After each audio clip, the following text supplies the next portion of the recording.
Thank you very much. Thank you for being here. It's a great pleasure to be back here. I used to sneak in here as a student when I was a paid member and sit shyly in the corner and watch the great and the good speak. I'm glad that people who are not among the great and the good get to come and speak as well. I'm going to be speaking at you for about 25 or 30 minutes about this subject of modern authoritarianism. Let me start with the title and tell you what I'll be speaking about and what I won't be speaking about. By authoritarianism, I mean something very simple. I mean the idea that a man, and I do mean a man, this is going to be the last point I make, a man is above the law, or in some sense is the person who defines the law. So there is an authority, and that authority is a person, and that person is either beyond the law or that person defines the law. What do I mean by modern? Here's where I'd like to connect to Nick's very fine introduction. No worries. What I would like to do is turn our historical presumptions around. Rather than asking why it is that liberal democracy isn't the normal state of things in the world, what I'd like to ask instead is why places which we imagine are liberal and democratic, or should have become liberal and democratic, are actually moving in the other direction. As those of you who follow these things know, we've long since turned the corner where liberalism and democracy were spreading. Things are now moving in the other direction. So what I'd like to do is ask here why and what that looks like, and make a few observations from cases that I know something about, which will be cases between Russia going through Europe and into North America. So, and the mechanism by which I will do this is that I'll give you a sense of 5 things. I'll say a word about how these regimes arise. I'll say a word about how they treat knowledge, what sort of policy they generate, what sort of international relations they generate, and then I will close, as promised, with a word about masculinity. So, not about my masculinity or your masculinity, right? I know this is kind of a tender moment when it comes to gender. It'll be so all you men out there, you're fine. Hold on. Yeah, you're all fine. Okay. So since I'm a historian, and so what I will be doing is I will be constantly checking, using as a comparison regimes from the 1920s, 30s, and 40s with which I'm familiar. So the way I'd like to begin is by asking how modern authoritarians themselves refer to the past, asking whether there's a trend of speaking about the 1930s differently. And indeed there is. There is a kind of discrete return to thinkers and thoughts, to phrases and cliches of the 1930s. There are many examples. I will just give you a couple.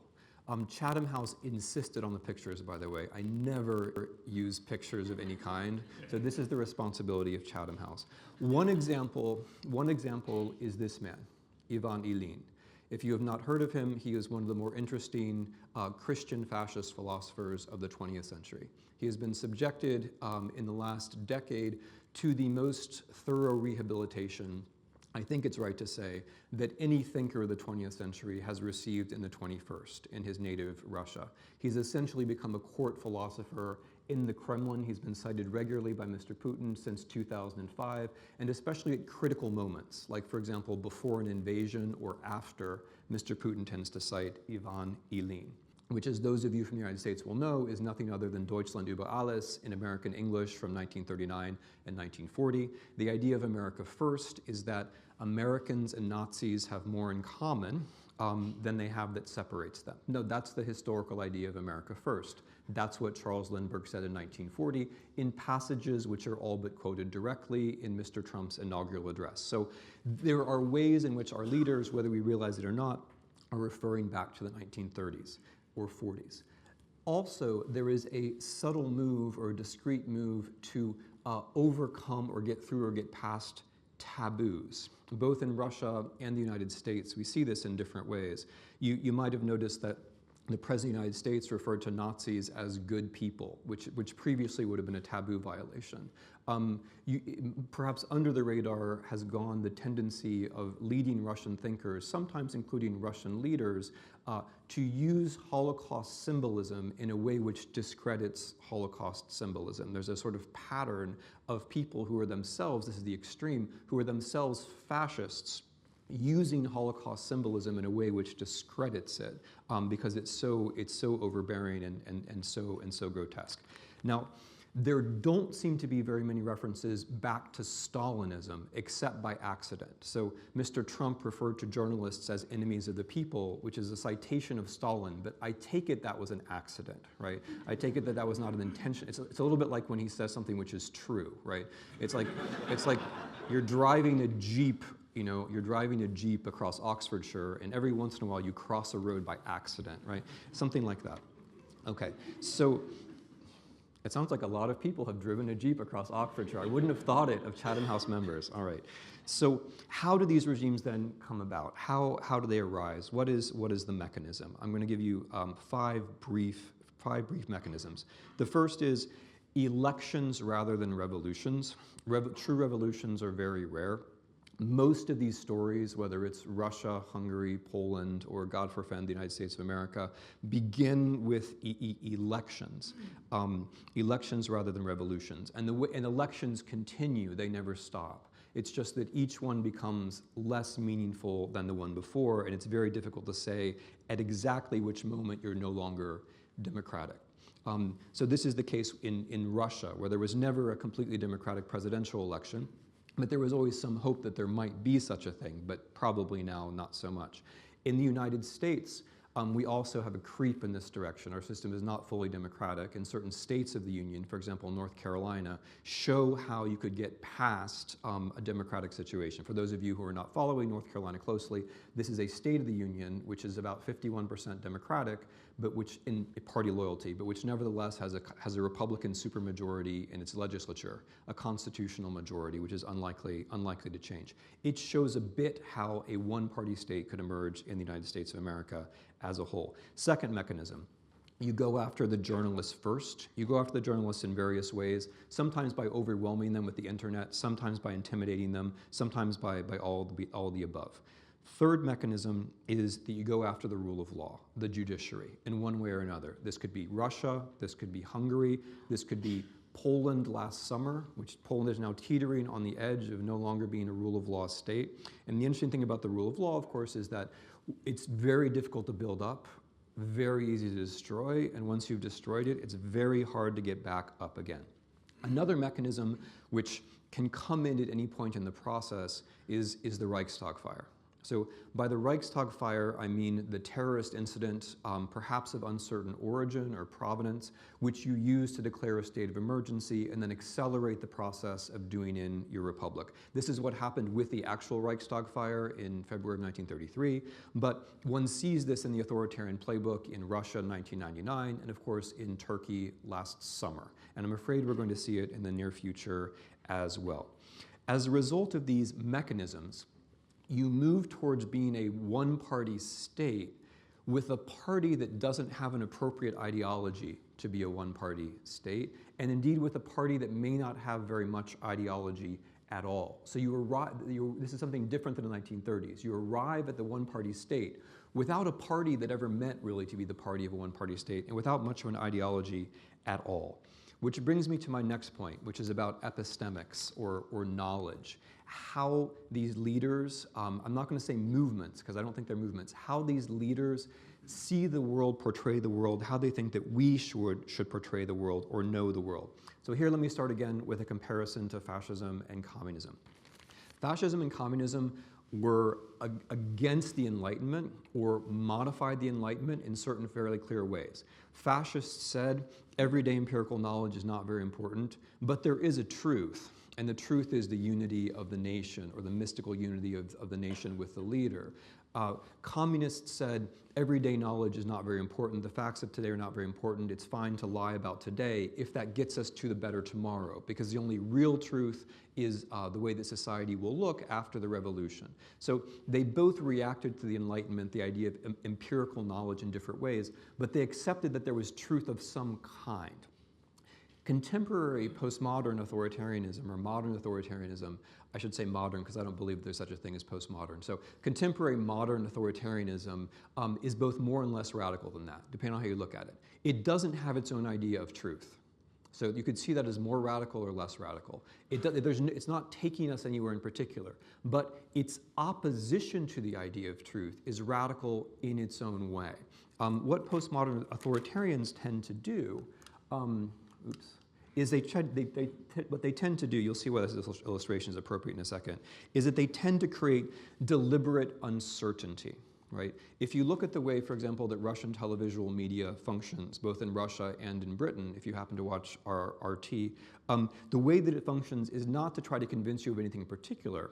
The way that it functions is to cast doubt upon all media, including itself. Indeed, the claim of Russian media, to be honest, is that we are the only ones who admit that we're not telling the truth, and therefore we're fundamentally honest, because we're honest about the one truth, which is that there is no truth, right?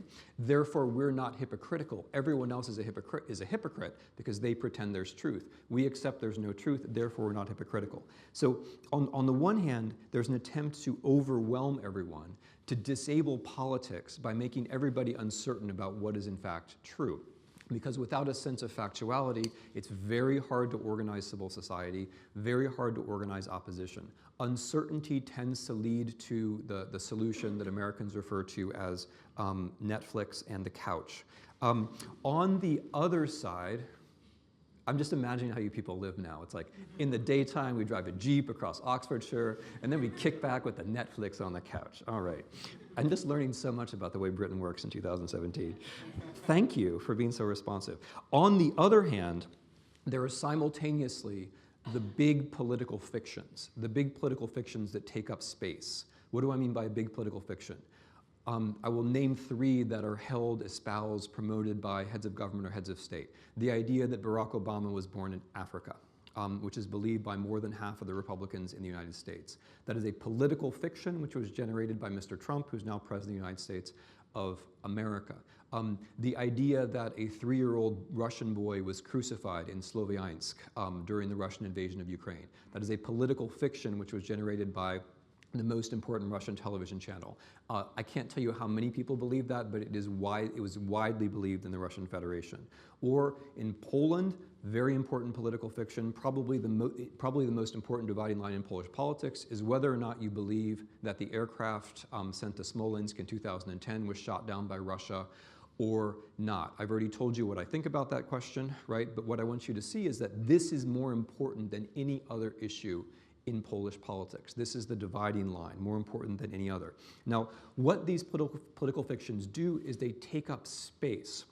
They polarize people in terms of not right and left, but in terms of who believes the political fictions or not. In other words, it turns reality, it turns factuality into one side of a debate. The whole real world is on one side of a debate against fiction.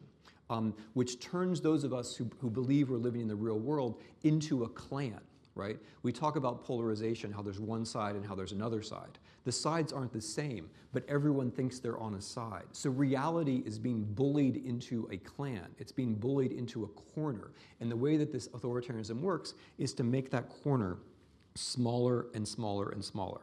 Now, moving on to policy, the interesting thing about all of this is that this is the goal in and of itself.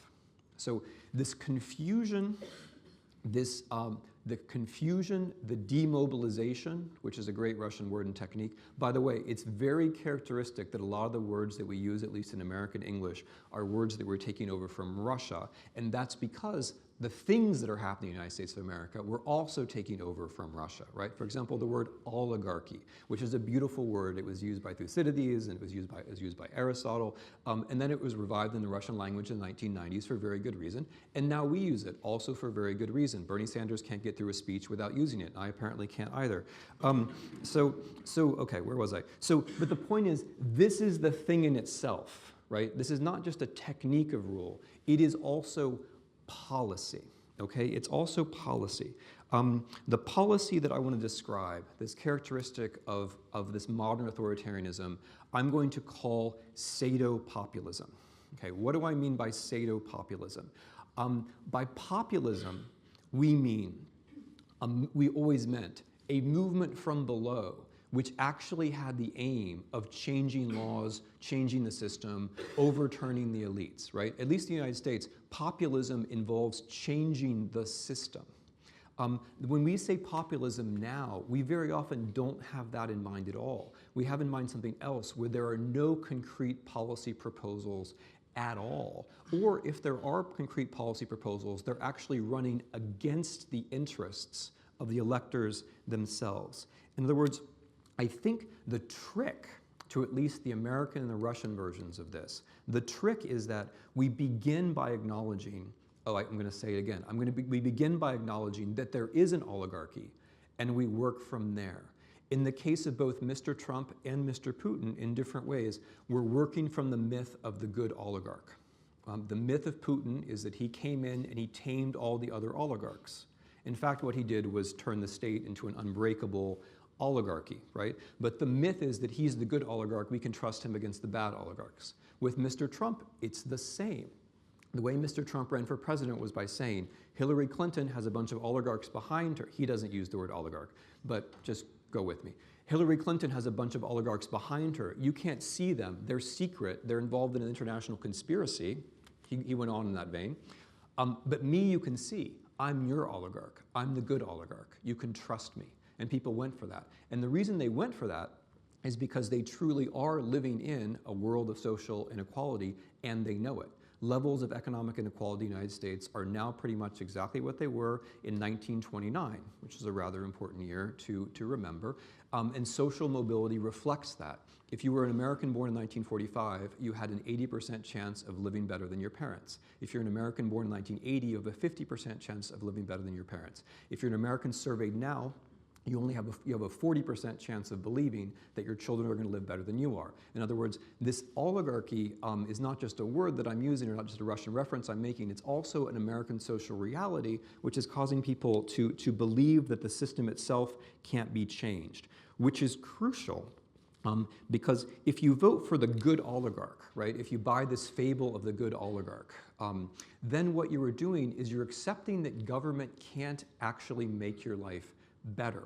Government becomes not about doing things, but about being. Not about doing, but about being. Let me give you, I have some really good Russian examples, which I'm going to save for discussion. I've tried to adopt the principle of talking more about the United States, because I think everyone should first criticize their own country. So I'll give you some American examples. Make America Great Again. We have good political scientists still, right? They haven't all lost their tenured jobs. And one of the things they've ascertained is that Americans, when asked when America was great, respond, when I was young, okay? Which is very human and very normal, but we know that one thing that government cannot in fact do is make us young again, right? I mean, we can dispute the proper range of government activity, but we know, at least in this century, government cannot make us young. Okay, that's the funny example. Here comes the less funny example. So that's an example of a fictional problem, okay? My point here is that modern authoritarians set fictional problems in order to demonstrate that government can't actually make policy, but that government is instead an instrument of identity. Here comes the more serious example. Of the vast majority of white Americans who voted for Mr. Trump for president believe that whites in America face more racism than blacks. Okay? That is a fictional problem. Government cannot solve that problem for you because that problem does not exist. What government under Mr. Trump can do is continue regularly over and over again to confirm you in that belief by way of openly or less openly racist remarks. And so this, I think, this Sado-populism changes the nature of what people expect from government. People are not voting because they imagine policy is going to change, and they're not expecting from the government that government will actually do things. Let me give you perhaps an even more painful example. Let me show you, again, talking about America, how this looks in practice. What is the policy? What are the laws that have been passed in the last almost year now since the inauguration? Right. There haven't been any. What are the attempted laws? They've attempted two big things. The first is tax regression, that is making the poor pay more and the rich pay less. And the second is removal of people's health care. They haven't succeeded in doing these things, but those are the kinds of things where whether you succeed or whether you fail, you can't really describe them as constructive policy which is going to aid the interests of most of the electorate. So we have a government which is actually not doing very much at all. It's just letting things slide. And if it succeeded in doing things, the thing that it would succeed in doing is making its own voters pay more taxes and get less health care. That would be success, right? So this is the kind of government I'm talking about. Now, how would this then work day to day?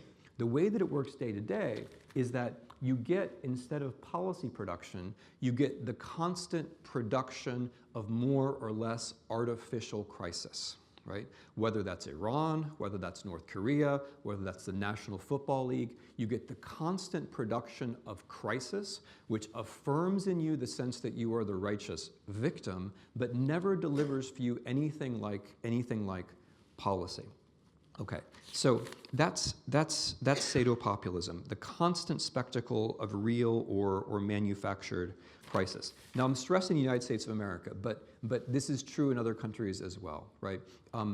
For Russians, for example, the spectacle of the war in Ukraine or the spectacle of the war in Syria is a substitute for policy that cannot, in fact, be made. Because Russia, even more than we, is locked into an oligarchy. But, by the way, just as a side point, one of the reasons I've written a lot about Russian intervention in the US elections, and of course it happened, and they ran the whole campaign, and they helped them win, and their advertising was very clever. But you can go on like that for a whole book, as Mrs. Clinton did. But there's also, and she's right, but there's also the question of why we were so receptive. Or to put it more interestingly, why did it work even better than the Russians thought it was going to work? Which it did, because they didn't expect that he would actually get elected. You might have noticed, those of you who are followed by trolls and bots, that after Trump was elected, all the Russian trolls and bots went quiet for about 2 days because they didn't know what to do. I like to think that they felt bad, right? I like to imagine the bots saying, "I'm sorry, I didn't know it would come to this."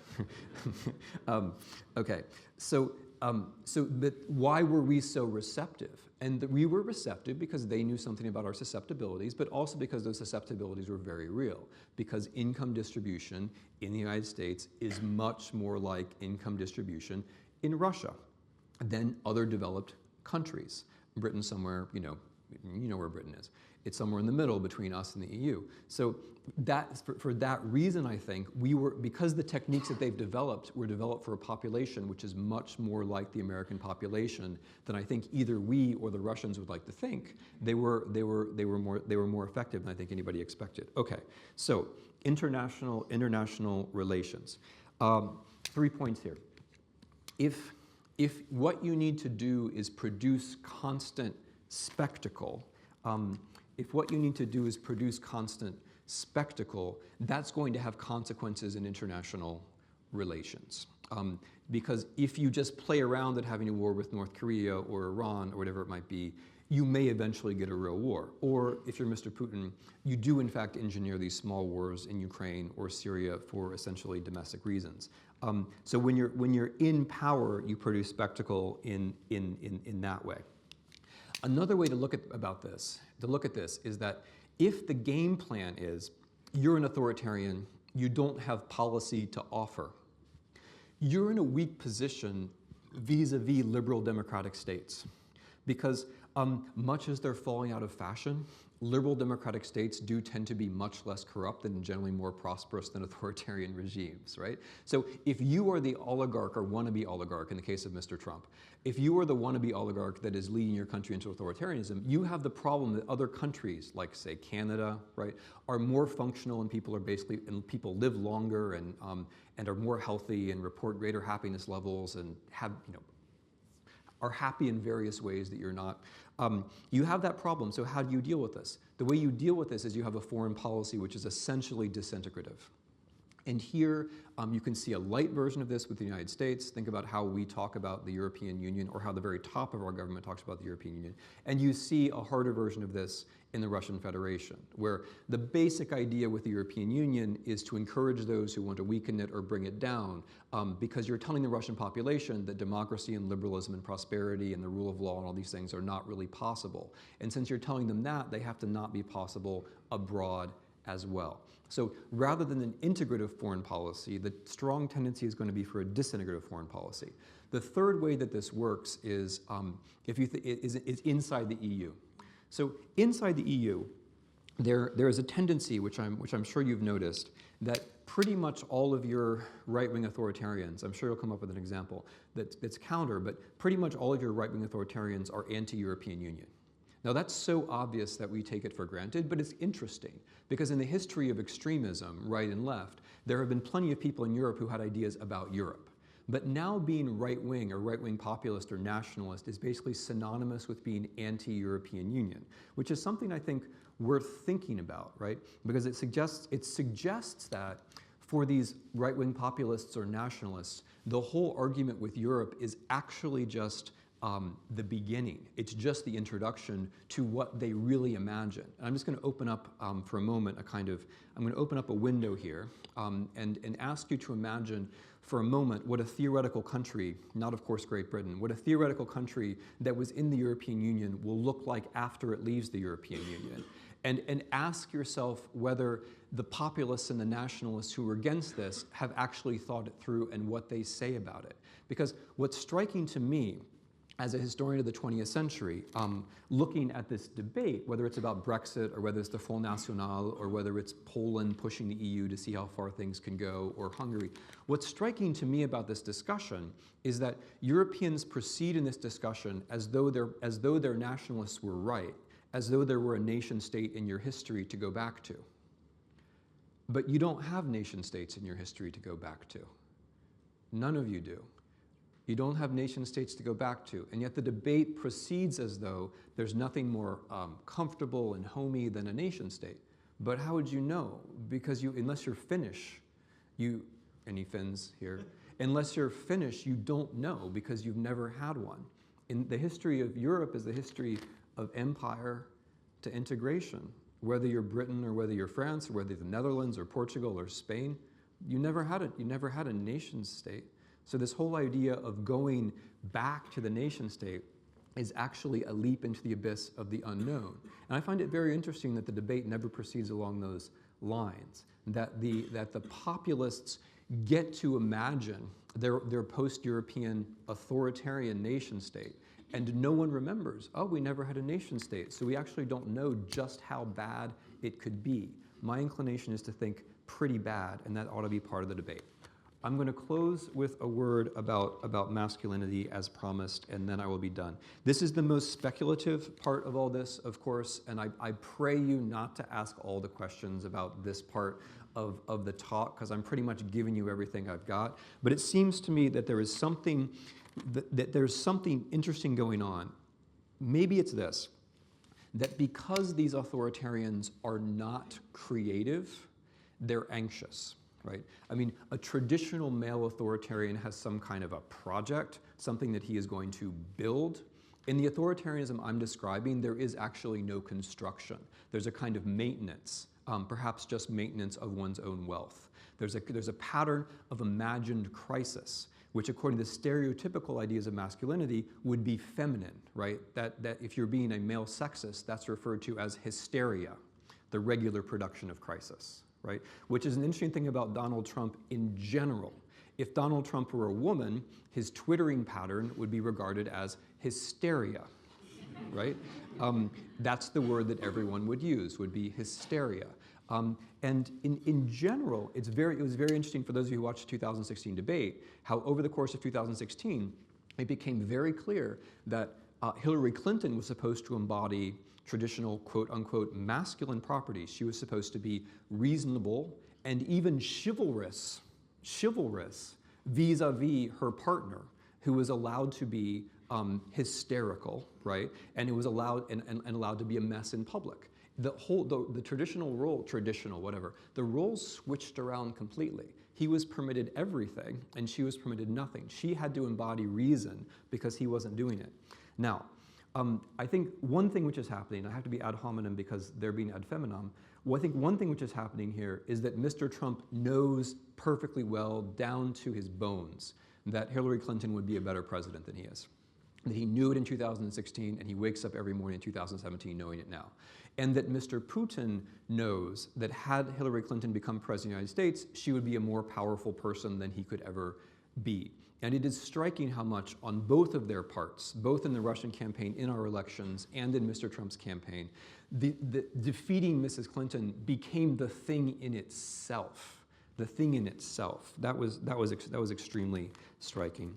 It's also important. It's also interesting to see. Oh, there's also the Angela Merkel question, right? I mean, if there are two things which seem to get both of these men's goat, it's the existence of Angela Merkel and the existence of Hillary Clinton. And we see this, as a result, we see hyper-masculinity, right? So if you think of traditional authoritarians, it's very hard to imagine Hitler and Stalin talking about penis size. But Mr. Trump did so, right? It's also very hard to imagine traditional Russian rulers having a kind of obsessive policy about homosexuality, as Mr. Putin has done, right? Mr. Putin broke new ground by affirming for the press that he and Mr. Trump were not married, which I thought was interesting. I'm sure you caught that. He also broke new ground by affirming in an interview that he was not a woman, right? I mean, it's the 21st century. But he's clearly himself in some kind of uncertain territory if he's making these kinds of remarks. And then moving into slightly darker territory, but myself before I end, this plays into the creation of fear and anxiety, because these are both people who use fear of rape publicly in politics. Whether it's the manufactured Lisa case in Germany in 2015, where the idea was that an innocent Russian girl had been gang raped by Muslims. Didn't happen, but it was a manufactured fiction used to move Germans to the far right and to mobilize Russians against the West in general, or whether it's Mr. Trump talking about how Mexicans are rapists, right? These are men who are willing to use this idea to mobilize fear and anxiety, and yet these are also both men who have been caught on tape saying that rape is actually not such a bad thing, which I think captures very nicely the spirit of contradiction that's at the heart of all this, as well as the very questionable masculinity which seems to be emerging. Okay, so I've given you some ideas, masculinity at the end, but along the way, mechanisms, epistemics, policy, and international relations. I hope there's something here to talk about. I thank you very much for your attention. Thank you very much.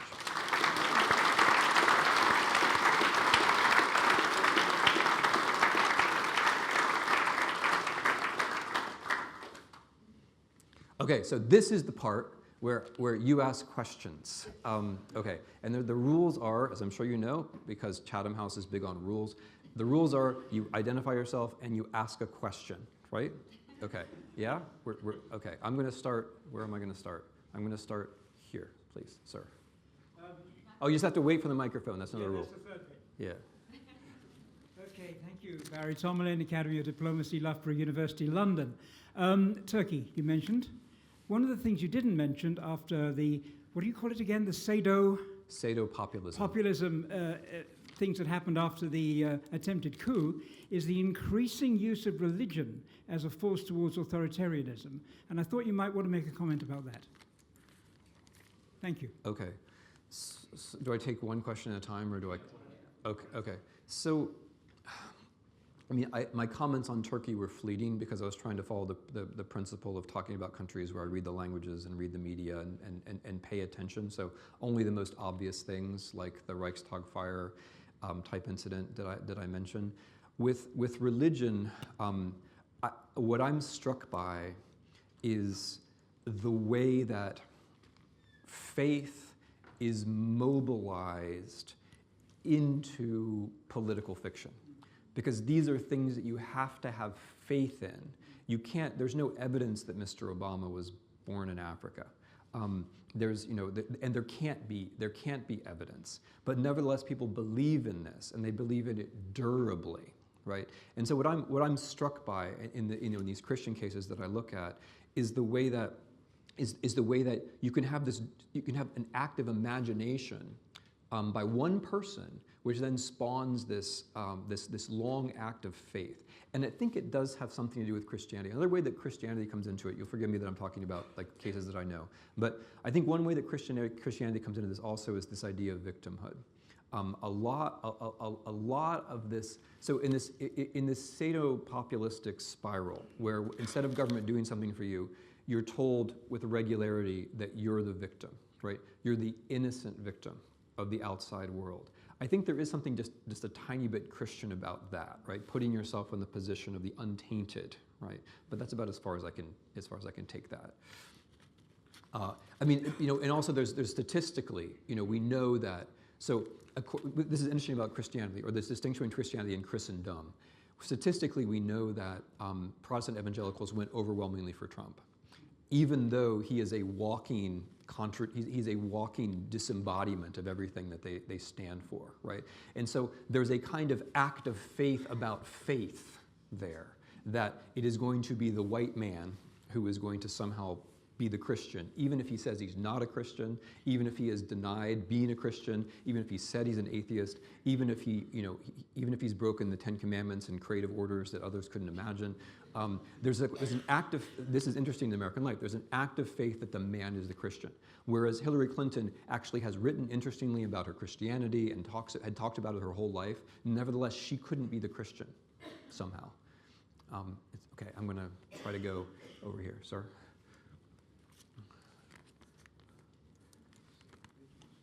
Thank you. I'm David Lubin. I'm a visiting fellow at Chatham House.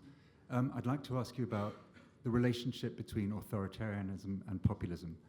And I ask because one of the differences, it seems to me, is that populism can be described as a set of economic policies, whereas authoritarianism can't be necessarily. So you can have authoritarian populists, but not all authoritarians are populists. So I'm going to abuse the fact that I'm up here to answer a different question, and then I'm going to answer your question. Another ism that I meant to talk about, but I couldn't quite find the segue, that's in this mix, and that I think we've overlooked, is totalitarianism. So I think totalitarianism is much more present than we recognize. The reason why we don't recognize it is we've taken for granted in a way that this is legitimate, and we've just accepted it as normal.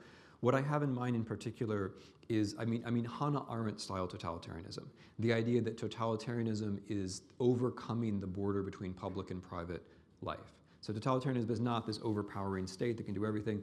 Totalitarianism is the ability to break down the difference between public and private life, which prevents us from being individuals. Because you can't be an individual if you're afraid that at any moment everybody can see everything all the time, right? This has, in the last few years, this is broken down. Whether it is the tape scandal in Poland, I mean, we may find it funny or to read the conversations of politicians when they're in private, but that is a totalitarian pleasure on our part. We should feel guilty about that. What the Polish politicians said to each other was sometimes funny, sure, but in my opinion, if we are liberals, we should not want to know what they say when they think they're in private, any more than we should want the government to know what we say in private. And the evident pleasure that people take from this en masse, is a sign that we've forgotten some of the basic lessons of totalitarianism, as I see it. That was 2015 in Poland, and then there was 2016 in the United States, where we were exposed to the private emails of our leading Democratic politicians. And that probably changed the race. But no one even made the point that this was also totalitarianism, that we ought not to be reading, we ought not to know what people are writing, not for us. Right? That everyone has a right to some kind of private sphere, even if they are our leaders. And I would say, especially if they're our leaders. Because if we create a situation where we only have leaders who don't have private lives that they want to protect, then we will always get shameless people. Right? Which is just what happened. That's exactly what happened. If you accept this as normal, then you will not get anyone who has any sense of shame. And I think that's a bad thing. Anyway, it's a little point I wanted to make about totalitarianism, because I think it's crept into us without us noticing. I think it would be a good thing if we notice. Populism and economics. Yeah, you're making the point. You're making a point more elegantly than I did. I agree completely. Traditional populism had economics at its heart and mechanisms of redistribution, or at least access to markets, at its heart. And you could be, and so populism in that form could be a democratic current in that it could attract voters, for example, American farmers who wouldn't otherwise vote. It could also be authoritarian in that you could imagine these kinds of redistributions or this kind of market access as a way to gain popularity as you're taking control of a regime, for sure. So there can be authoritarian populists, and there can be populists who are not authoritarian. As you know, what I find interesting is the way that we're letting the use of the word populism slide away from anything in the material world, and we're basically treating populism as though we're about the discursive world. And once we do that, I think we're talking about something else. If so-called populism is only about how we talk to one another, then it's something else, which is why I'm offering up this Sado-populism, which you don't have to accept. But I'm using it to make the point that when I rally you, so the thing, I'll give another American example because I love my country. There is one thing which predicts a vote for Donald Trump better than that you were a white male without a college education. So far, we found one thing. The Economist was quick off the mark with this, and then there have been a couple of other studies since. The one thing that better predicts a vote for Donald Trump than you're a white male without a college education is that you live in a county where the state of health decreased measurably between 2012 and 2016. In other words, people whose health was getting worse voted for Mr. Trump. And they are in effect voting to make their health still worse. That's not populism as such, right? As you probably know, and this is another American-Russian thing, white males in America, the life expectancy of white males, or at least morbidity of white males in America, is going up, right? It's a striking thing, but Russia not so long ago went through a similar moment. So unlike the rest of you, a white male in America now expects to live less long than before. And okay, that was dark, I know. All right, I'm waiting for a woman to raise her hand because I finished on masculinity, and then everyone's going to say, ha ha, Snyder talked about masculinity, then he just called on men the whole time. There we go. Thank you.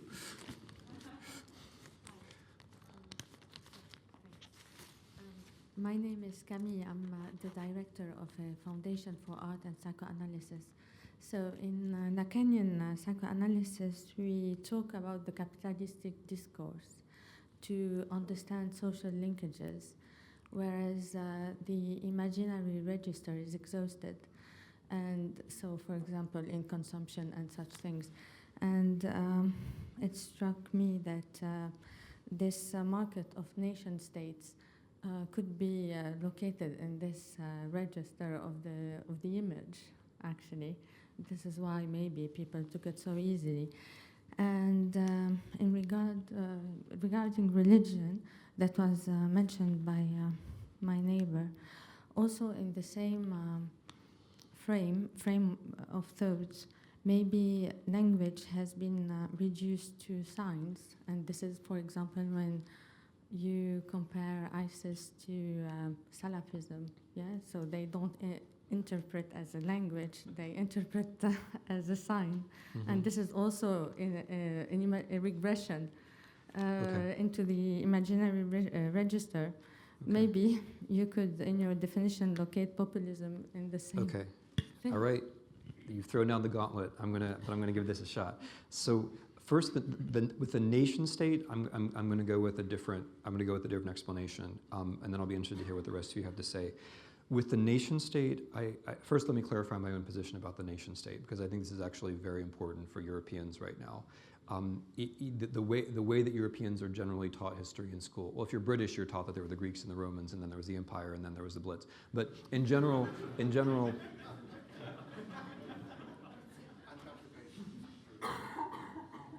I don't see why that's funny. I mean, that's just true.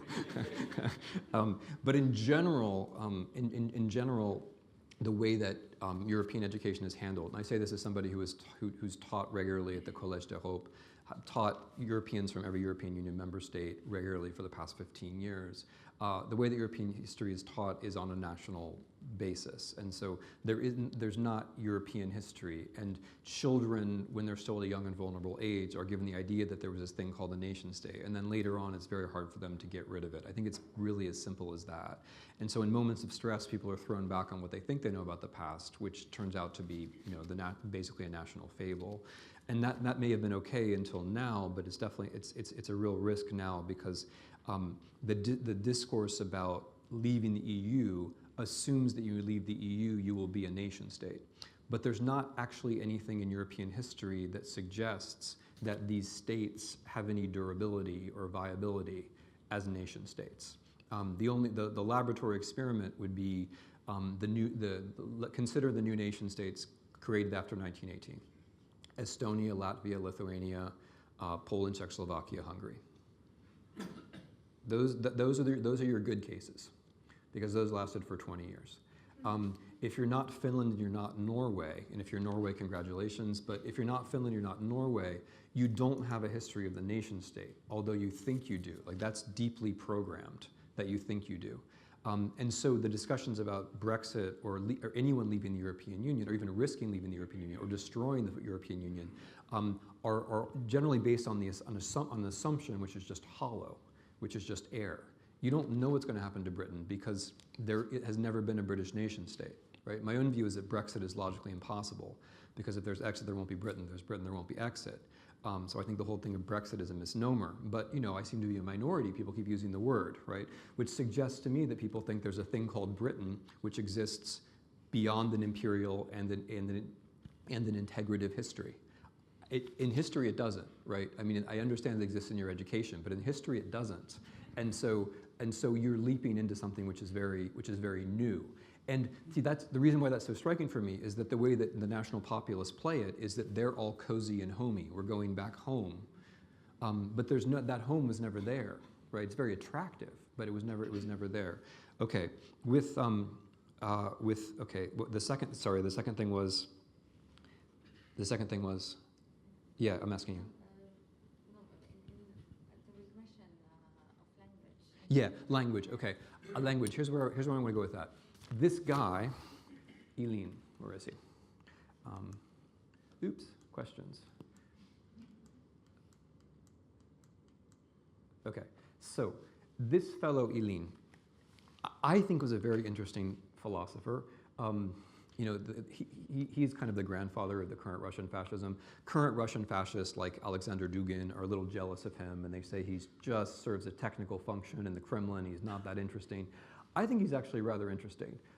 One of his ideas is that when for Russia to have a leader, gosudar is the word he uses, for Russia to have a leader, that person has to be free of history, which is a high demand. So he was a right-wing Hegelian, and his whole idea was that God created the world, and that was a mistake. And it's an interesting view. I mean, those of you who know anything about Orthodox theology know that there are references, there are precedents. God created the world, it was a mistake. The factuality of the world is itself sinful. History is itself sinful. Contingency, to use the technical term, contingency is sinful. All these facts and passions we have, they're inherently sinful. So in order for Russia to be rescued, it has to be rescued from someone who is somehow clean of history. There has to be a redeemer who comes from beyond fiction, comes from beyond history. And what I find so interesting is that this actually happened in a certain way. The place that's not history is fiction. And when Mr. Putin came to power, Surkov and the others in the Kremlin literally had a kind of game and then a public opinion poll where they tried to figure out which Russian fictional character would be most attractive to Russians. And they came up with this character Steyerlitz, who was a double agent first in a novel and then in a film in the 70s, who was a Russian spy who spoke German. And that's why they chose Mr. Putin. So he literally, no, this is true, people. This is the world we live in. So he literally came from fiction. And then connect Mr. Putin to Mr. Trump. Okay, Mr. Trump is not a successful real estate developer. Okay, that never happened. Mr. Trump bankrupted 6 companies. He owed billions of dollars to, I think, 70 banks. Until, lo and behold, some nice Russians came and said, hey, why don't you just put your name on some buildings and we will give you money for that and we will build the buildings, which then became his business plan, which is a great business plan if you can get it, right? Like the Miss Universe pageant. How did he run the Miss Universe pageant? Russians gave him $20 million and then he showed up, which is a great business plan if you can do it, right? So, so a fictional Russian character comes to power and then creates a fictional American character called Mr. Trump, who once the Russians have bailed him, no, this happened. Once the Russians had bailed him out, then appeared on American television on Celebrity Apprentice, playing a successful real estate developer, which he never was.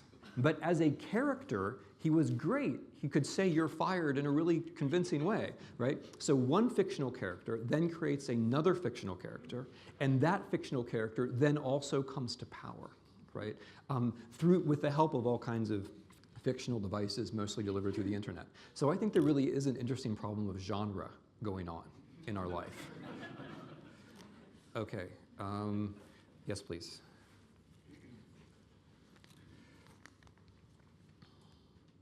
Hi, my name is Ishal. I'm a lawyer, and I'm Turkish, so it's a big topic for me as well. So my question is that these people, including the Turkish president, keep offending women, and women still vote for them. So I was wondering how you would explain this, because when I speak to some women, I understand that they see themselves as sometimes exceptions, or he didn't mean it to me, I don't fall in that category. Or same as the immigrants, you can speak to some immigrants and what Trump says, like he wouldn't want immigrants, but another Mexican immigrant would say, yeah, I contribute to the economy. He doesn't mean me. So is it that kind of the attitude, or do they just respect them? How can they get female votes, I would say? Yeah, no, I'm going to talk around that a little bit, because I mean, if I could answer that, then, I could change the world, I think. One mistake that a lot of Americans made in 2016 was to assume that just because there was a woman candidate, women would vote for her, which didn't happen at all, right? That made no difference. If it made a difference, it made a negative difference, in that there were plenty of men. I realized, and this goes back to the economic inequality and the lack of social mobility and the fragile masculinity that I was talking about. One of the things I realized when I was talking to real people, so this little book On Tyranny, it comes from a lot of places. One of the places it comes from is spending an unhealthy amount of time in Russian alternative reality, but another place that comes from is spending a healthy amount of time in Midwestern American reality, and seeing the connections between the two, and seeing how things that people made up in Russia could become people's life, or the way people talked about their life far away in the United States. People believe things like Hillary is sick, which I don't know if most Republican voters, probably most Republican voters believed that Hillary was sick. Why did they believe that Hillary was sick? Because they wanted to believe that Hillary was sick. They didn't want her to be strong. They wanted her to be flawed. And for the men, I mean, I'm just giving this anecdote. For men, a lot of it was they just didn't want a female boss. They didn't want a female boss. And then, so then I was like, in the Clinton campaign, the people running the Clinton campaign were a lot of like middle-class women in basements. And their line was, sure, the men are going to go for him, but the women aren't going to say so, but they're going to go for us, which also turned out not to be true. And I'm just guessing now, but I think a lot of that was also the social immobility and the fragile masculinity. I think there were women who just couldn't do it, right? Like who knew that, like they knew, it's like I'm kind of reversing what you said. Like they thought, well, somebody needs to vote for Clinton, but I can't do it to him, right? Which is like, that's a sign of desperation, I realize, but I think that's where a lot of people actually were. So, I mean, your deep question of like how to run a campaign where women wouldn't vote for this, yeah, I mean that's beyond me. The only thing that I can say is that there were deep issues of masculinity and femininity which were present in these elections, much more than anyone expected. And it wasn't just that she triggered it exactly; it's that he knew that it was there and he pushed it. I wish I could make this right, but I can't. That's all I can do. Okay, I'm going to go to the back now. Yes, please, in the very back. Hi, my name is Artem Schreibman. I'm a Belarusian journalist, currently an LSE student. And I just, looking at this historically, probably you'll correct me if I'm wrong, most authoritarians, especially when they come to power via elections, they come to power after some sort of major crisis in their country, or at least what was perceived as crisis by majorities. In Russia it happened, in Germany it happened in the 30s, and so on and so forth. Is it also the case for the modern authoritarians? Was it also the case for Trump? Was he, as some say, as bad as he is, but also a part of Obama legacy in some way? Yeah, that's a tough one, because there are a lot of things going on at the same time. But I would affirm the crisis thesis part way. I think that economic prosperity is relative. And one of the things which happened in the United States is that a large percentage of the population came to the conclusion that their children were going to do worse than they were. And that broke this thing which was called the American dream. And Mr. Trump at the very beginning very skillfully said, in one of his first speeches, he said, the American dream is broken. And then someone shouted out, and I'm sure it was spontaneous actually, bring it back, right? And that is the key. I mean, not that there was a depression like in the 1930s, but that you had one part of his electorate where people who thought it's gotten bad and the system. This apropos, this word system, going back to words, is very interesting because traditionally authoritarians, when they speak of a system, mean it positively, but these modern authoritarians almost always mean it negatively. They're talking about how they're going to destroy the system or get around the system or how the system is your enemy. They're not trying to build a system. So the inequality is part of it. And then there are also ways, at least in my country, where the 2008 financial crisis was still being played out.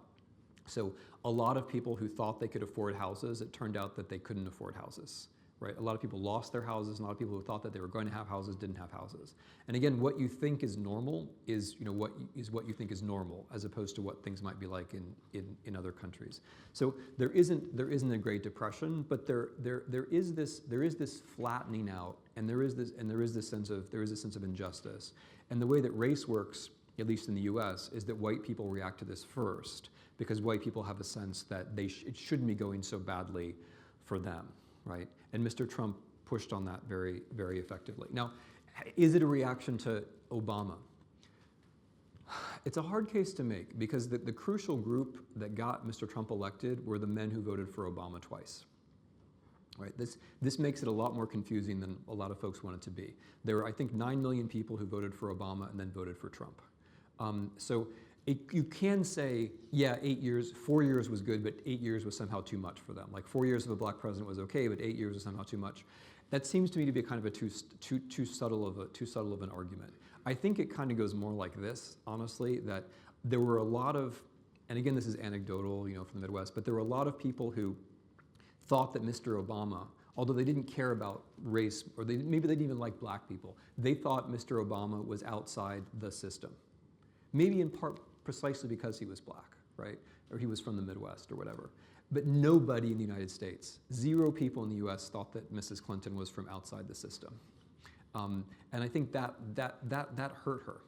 Okay, I have more to say, but I feel like I should try to answer other questions. You've been very patient, sir.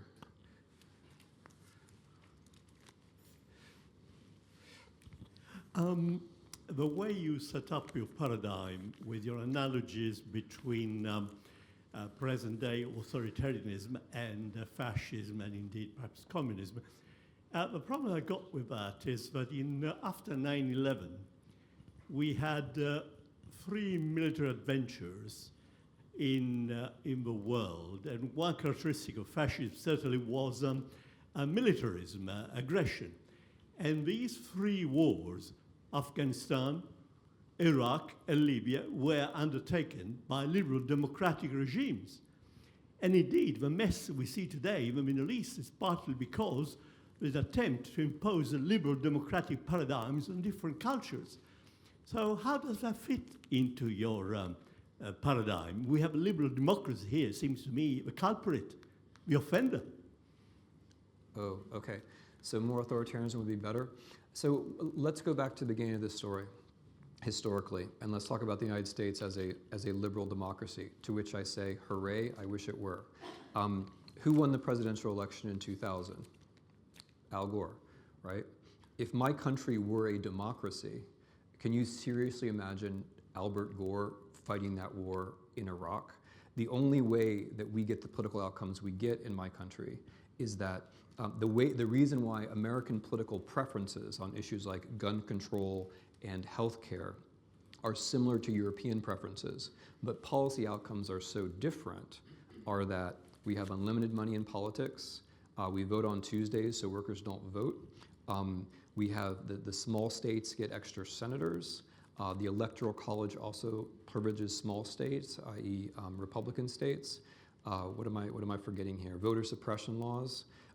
We do not, unfortunately, have a democratic system. I wish we did. I mean, we took a big step towards having a democratic system in 1965 with the Civil Rights Act, but we're not there.